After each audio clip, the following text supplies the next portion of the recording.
안녕하세요, 여러분. 마이크로비트와 함께하는 피지컬 컴퓨팅 세계에 오신 것을 환영합니다. 이 수업은 내용 설명과 실전 프로젝트로 이루어져 있습니다.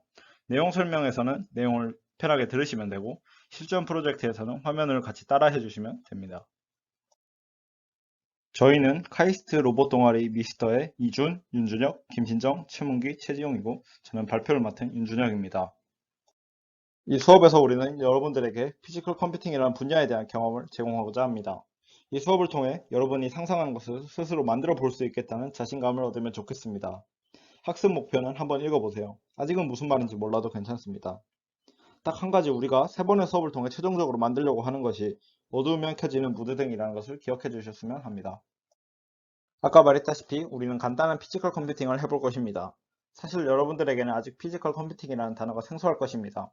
그래서 오늘 우리는 피지컬 컴퓨팅이 무엇인지에 대해 알아볼 것이고요.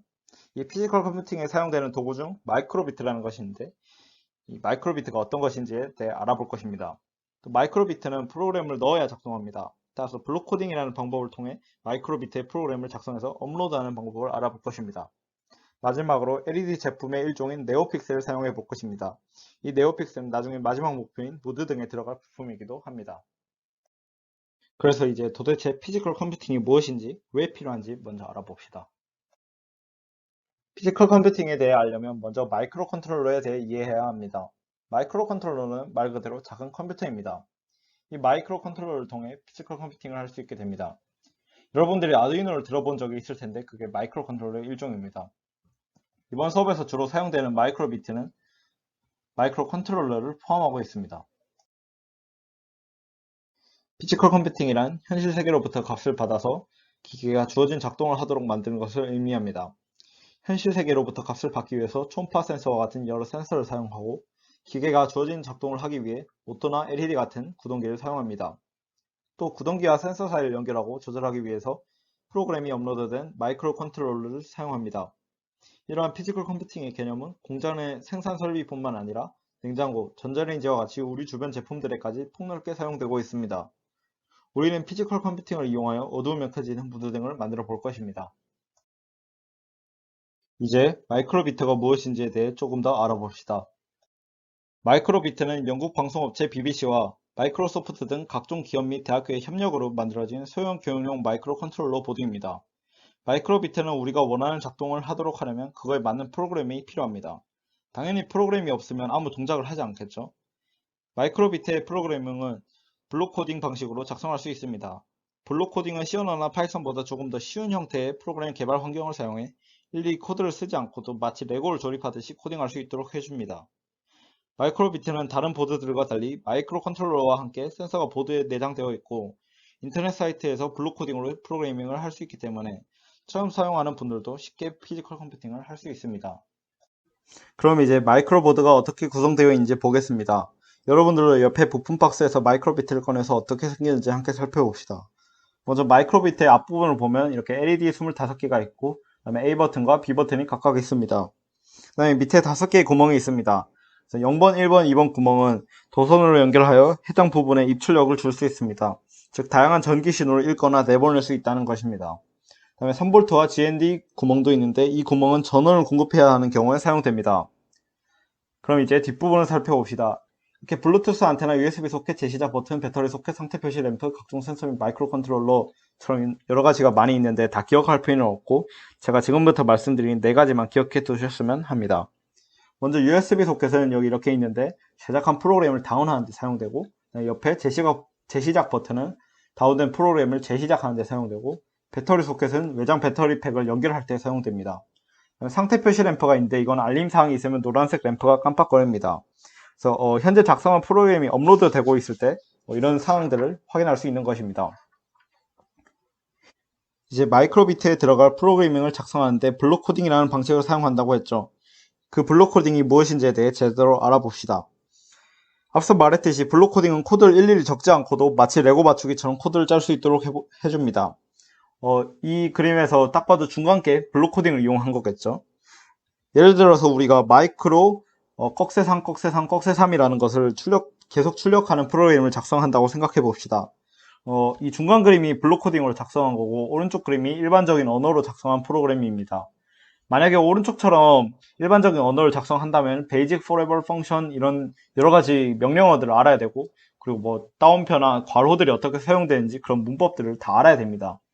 이런 것들을 프로그램의 문법이라고 하는데, 이런 문법을 모두 아는 것이 상당히 힘들기 때문에 이 중간 그림처럼 블록을 이용해서 코딩하는 방법이 블록 코딩 방식입니다. 이 블록 코딩어로 작성된 코드를 보시면 딱 봐도 어떤 프로그램인지 감이 오죠. 이런 걸 무한반복 실행하는 거예요. 이 마이크로 꺽쇠3 꺽쇠3 꺽쇠3이라는 문자열을 계속 출력하는 것을. 그래서 이렇게 블록 코딩을 통하면은 그 블록의 흐름에 따라서 어떤 식으로 코드가 진행되는지를 시각적으로 보여주기 때문에 여러분들이 이해하기도 쉽고 작성하기도 쉽습니다. 이게 블록 코딩입니다. 이제 마이크로비트에 프로그램을 업로드하는 방법을 알아야겠죠. 이거는 이제 앞에 다음 슬라이드에서 사진을 통해서 각각 살펴볼 것입니다. 먼저 마이크로비트를 USB로 연결합니다. 마이크로비트와 케이블 둘 다 부품 박스에 있으니까 같이 연결해서 컴퓨터에 연결하시고, 이 작업을 하고 나면은 내 컴퓨터로 들어가면 마이크로비트라는 이름의 USB 드라이브가 생긴 것을 확인할 수 있을 것입니다.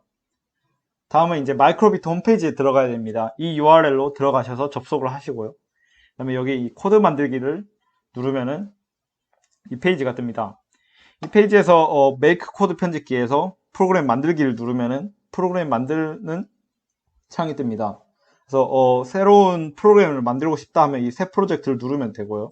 만약에 여기 밑에 따라해보기가 있는데 이런 예제 프로그램들이 작성되어 있는 것이거든요. 그래서 그런 것들을 보면 어떻게 프로그램을 짜는구나를 알 수 있습니다. 그래서 우리는 예를 들어서 이 네임 태그라는 프로그램을 클릭해 볼게요. 클릭하면 우리가 방금 떴던 블록 코딩으로 작성된 방식의 코딩이 뜹니다. 그래서 여기 보라색, 왼쪽 밑에 보라색 버튼을 누르면은 이 프로그램을 다운할 수 있습니다. 이 다운된 프로그램을 우리가 방금 내 컴퓨터에서 봤던 내 PC에서 들어가서 마이크로비트에 드래그해서 옮겨 놓으면은 이제 마이크로비트에 프로그램이 업로드 된 것입니다. 이런 식으로 코드를 업로드 할 수 있습니다. 이제 수업에서 사용할 부품 중 마이크로비트 이외의 부품을 설명해 보겠습니다. 이번 수업에서는 네오픽셀이라는 특별한 형태의 LED를 사용할 것입니다. 네오픽셀은 여러 개의 LED가 일자로 연결되어 하나의 제어 신호만을 이용해서 편리하게 조절할 수 있는 제품입니다. 네오픽셀은 이렇게 생겼는데 옆에 보시면은 검정색, 빨간색, 흰색 선이 있죠. 그래서 검정색 선이 GND로 연결이 될 거고, 이렇게 GND로 연결이 될 거고, 그 다음에 빨간색 선이 3V로 연결되고, 그 다음에 in이라는 선이 있는데 이 흰색 선이 in 선이에요. 그래서 그거를 0번, 1번, 2번 중에 하나에 연결하면 됩니다. 이 경우에는 1번을 연결했습니다. 그래서 그 핀 중 이제 우리는 1번에 연결했으니까 1번 핀을 출력 핀으로 설정해 준 다음에 프로그램을 작성해서 적절한 신호를 넣으면 네오픽셀을 작동할 수 있습니다. 사실 어떤 신호를 줘야 되는지 여러분 당연히 모를 텐데 저희도 잘 모르고요. 근데 사실 메이크 코드 편집기에서 네오픽셀 제어를 위한 블록 조각을 제공하기 때문에 코딩하기는 그렇게 어렵지 않을 것입니다. 근데 이거는 다른 부품이기 때문에 확장을 해야 됩니다. 그래서 여기 밑에 확장 버튼을 누르면은 이 창이 뜨는데 여기 네오픽셀이 뜨죠. 이 네오픽셀을 클릭하면은 그 확장 프로그램이 다운이 됩니다. 저절로. 그러면은 나중에 이 옆에 네오픽셀이라는 탭이 생깁니다. 그래서 이 탭을 통해서 네오픽셀 관련된 코딩을 할 수 있게 되는 것입니다.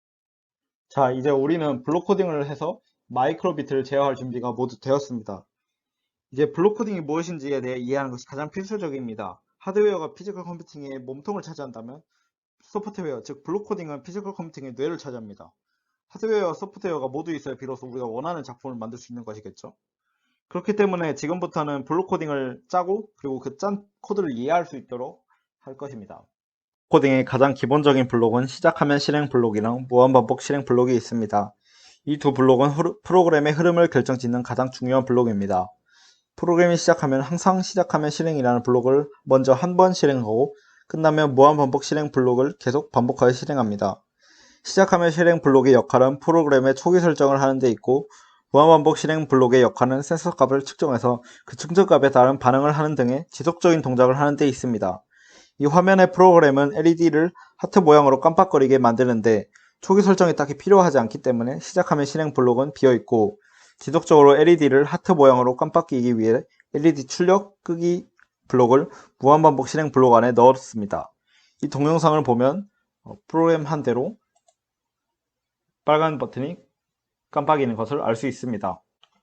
무한 반복 실행과는 별개로 버튼을 누르거나 했을 때 잠시 프로그램의 흐름이 바뀌어야 하는 경우가 있습니다. 예를 들어 버튼을 누르며 열리는 문을 만들고 싶다고 해봅시다. 버튼을 누르지 않았을 때는 아무 일도 일어나지 않아야 하므로 무한 반복 실행에서는 아무런 동작도 하지 않아야 합니다. 하지만 버튼이 눌리면 문이 열리는 동작을 해야 합니다. 따라서 이때는 아무것도 하지 않는 무한 반복 실행에서 버튼을 눌렀을 때 동작할 내용이 담겨있는 부분으로 프로그램의 흐름이 넘어가야 합니다. 이런 상황에서 사용되는 것이 어떤 사건이 벌어져야 수행되는 입력 블록입니다. 이때 이 사건을 이벤트라고 합니다. 예를 들어서 그림의 보라색 블록은 A 버튼이나 B 버튼이 눌러지는 이벤트가 발생하면 안의 블록을 한번 실행합니다. 무한 반복이 실행되는 도중 이벤트가 발생하면 언제든지 무한 반복을 잠시 떠나서 해당 블록이 한번 수행되는 것입니다. 여기에서는 프로그램에서 A 버튼을 누르면 웃는 얼굴, B 버튼을 누르면 우는 얼굴이 나오는 프로그램입니다.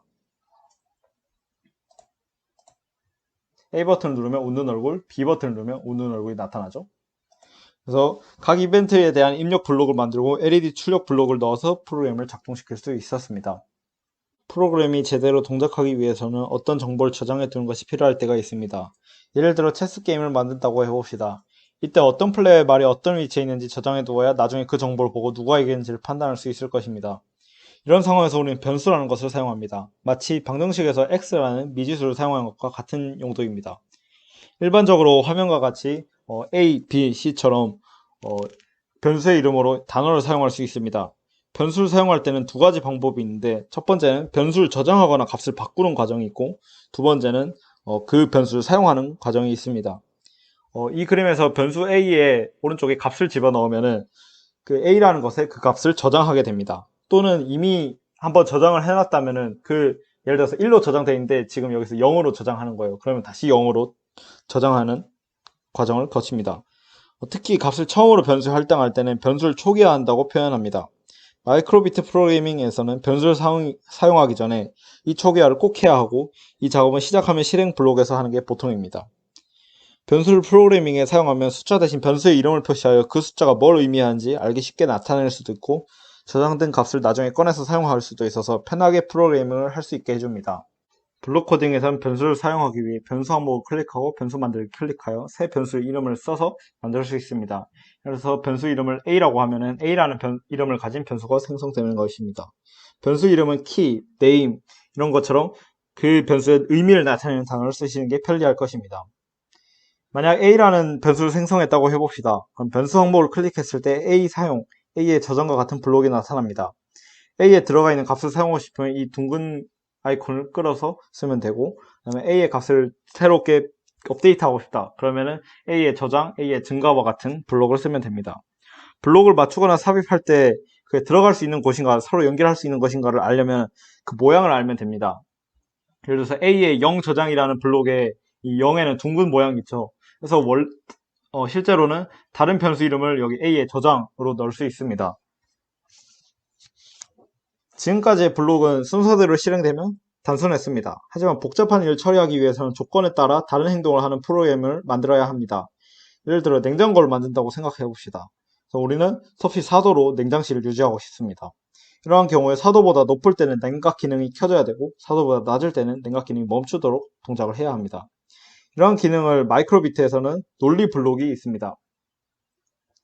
그래서 논리 블록을 통해서 꺼내면 만약, 아니면서 만약, 그리고 아니면 이 세 가지 흐름이 나타납니다. 그래서 각각의 조건이 맞을 때 각각의 밑에 있는 블록이 실행되는 원리입니다.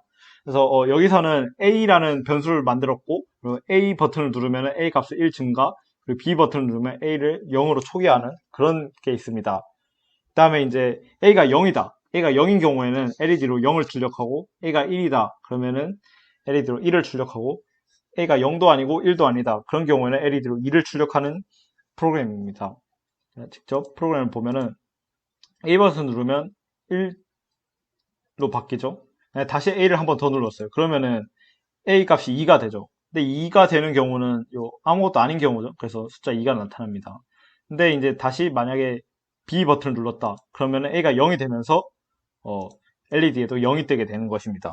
그래서 이런 식으로 조건에 대해서 그 프로그램의 흐름이 바뀌는 논리 블록을 만들 수 있었습니다. 자, 이제 이론은 충분히 배웠으니까 첫 번째 실전 프로젝트를 해보도록 하겠습니다. 먼저 첫 프로젝트의 목표는 마이크로비트의 사용법과 주의사항에 대해서 먼저 숙지를 해야 되고요. 우리가 앞으로 계속 사용할 거니까.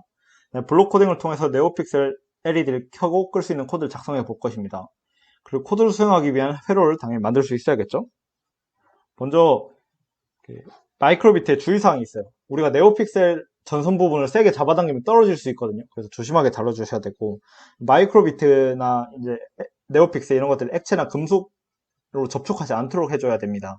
그렇지 않으면 이제 고장이 나버릴 수도 있겠죠. LED를 정면에서 오래 보면은 LED가 너무 밝아서 이제 눈이 좀 시력이 나빠질 수 있으니까 조심해 주시길 바랍니다. 저희가 쓸 부품은 네오픽셀 하나, 마이크로비트 하나, 그리고 확장보드 하나, 그리고 USB 케이블 하나입니다. 우린 이제부터 마이크로비트로 네오픽셀 LED를 켜거나 꺼볼 겁니다. 프로그램을 작성하고 회로를 구성하고 작성한 프로그램을 마이크로빗에 올려서 확인하는 3단계 과정을 직접 해보실 거예요. 먼저 프로그램을 작성해 봅시다. 프로그램을 작성하기 위해서는 메이크 코드 프로젝트 페이지에 들어가야 됩니다. 여기서 새 프로젝트 버튼을 선택하고 프로젝트 이름을 설정합시다. 이름은 원하는 대로 설정하셔도 됩니다. 크리에이트를 누르면 프로젝트 페이지로 들어갑니다. 프로젝트 편집기 페이지로 들어갑니다. 네오픽셀은 마이크로비트에서 기본으로 지원하는 부품이 아니기 때문에 사용하기 위해서는 앞서 말한 것처럼 확장 프로그램을 추가할 필요가 있어요. 그러면 네오픽셀 확장 프로그램을 추가해 봅시다. 앞에서 확장 버튼을 눌렀는데 만약 확장 버튼이 보이지 않는다면 고급 항목을 눌러주시면 확장 버튼이 나타날 겁니다. 이렇게 확장 버튼을 클릭하면 확장 프로그램들의 목록이 나타납니다. 여기서 네오픽셀을 클릭하면 네오픽셀 확장 프로그램이 편집기의 왼쪽 항목에 추가됩니다. 이제 본격적으로 프로그램을 작성해 봅시다. 먼저 항상 네오픽셀이 켜져 있는 코드를 작성해 봅시다. 네오픽셀을 사용하려면 초기 설정을 해줘야 합니다. 이 과정은 네오픽셀에 대한 설정을 적절한 변수에 저장하는 과정입니다. 네오픽셀 항목을 클릭했을 때 나오는 첫 번째 블록을 시작하면 실행 블록에 끌어다 놓읍시다. 네오픽셀은 1번 핀에 연결될 것이기 때문에 P0를 P1으로 바꿔줍시다. 또 우리의 네오픽셀에는 4개의 LED가 달려있기 때문에 숫자는 24에서 4로 바꿔줍시다.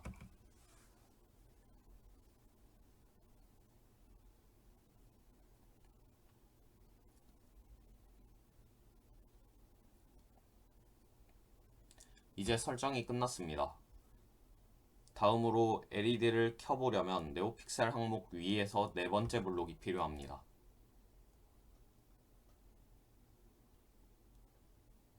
쇼 컬러 블록입니다. 이 블록을 무한반복 실행 블록에 끌어다 놓읍시다. 이제 편집기 가장 왼쪽 화살표를 눌러서 마이크로비트 테스트 환경을 열어봅시다. 여기서는 우리가 작성한 코드가 잘 동작하는지 확인할 수 있습니다. LED가 켜져 있습니다. 아래 빨간색이 보이시나요? LED가 켜져 있으니 우리가 하려고 한 것은 성공했습니다.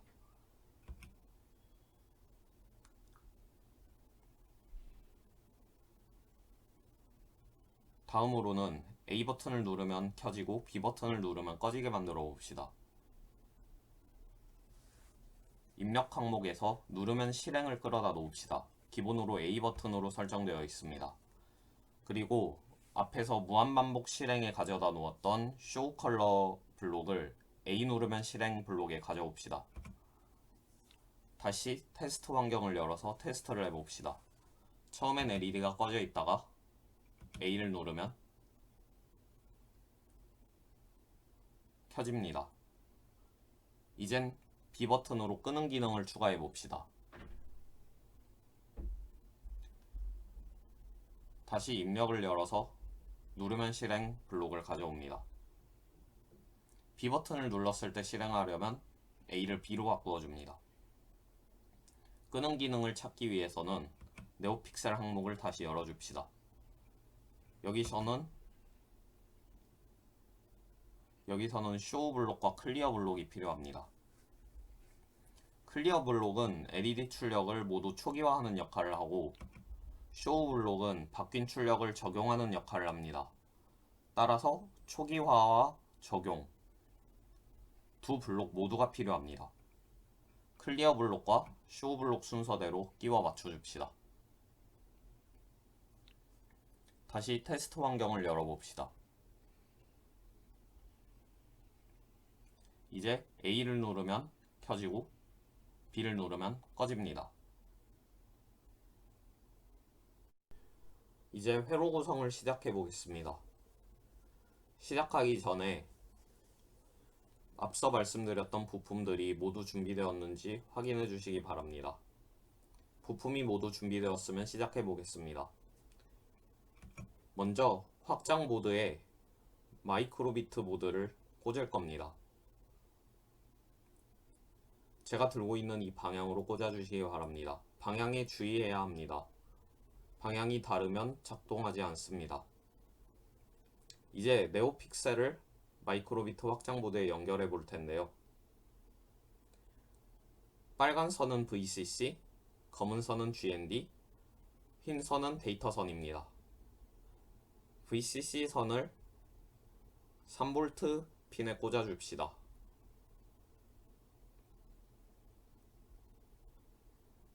그리고 GND 선은 GND 핀 헤더에 꽂아 줍시다.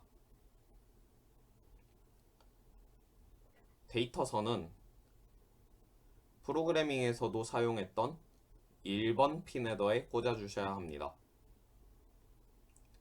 이 데이터 핀이 꽂히는 부분이 다르면 작동하지 않습니다. 왜냐하면 프로그래밍에서도 1번 핀으로 설정을 했기 때문이죠. 만약 핀 중 하나가 잘 들어가지 않는다고 해도 그렇게 무리해서 끝까지 넣으실 필요는 없습니다.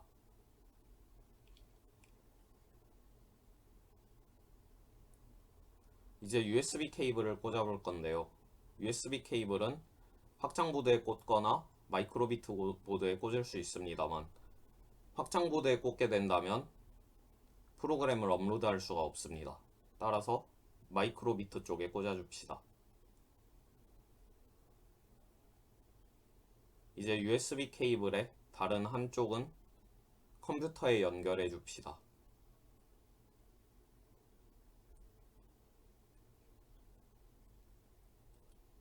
이러면 마이크로비트로 네오픽셀을 제어하기 위한 모든 회로 구성이 끝났습니다. 이제 작성한 프로그램을 마이크로비트에 올려 확인해 보도록 하겠습니다. 아직 컴퓨터에서 작성된 코드는 마이크로비트에는 업로드되지 않았기 때문에 마이크로비트에서 그 동작을 확인해 볼 수가 없습니다. 따라서 먼저 컴퓨터에서 코드를 다운로드 받은 뒤 마이크로비트로 옮겨야 합니다. 이제 그 과정을 함께 해보겠습니다. 먼저 편집기에서 왼쪽 아래에 다운로드 버튼을 누릅시다. 다운로드 버튼을 누르면 코드가 다운로드 받아집니다. 이제 다운로드 받은 폴더를 열어봅시다. 작성한 코드 파일이 있는 것을 확인할 수 있습니다. 만약 아까 USB를 제대로 꽂았다면 내 컴퓨터 아래에 마이크로비트라는 이름의 드라이버가 있어야 할 텐데요. 이걸 열어줍시다.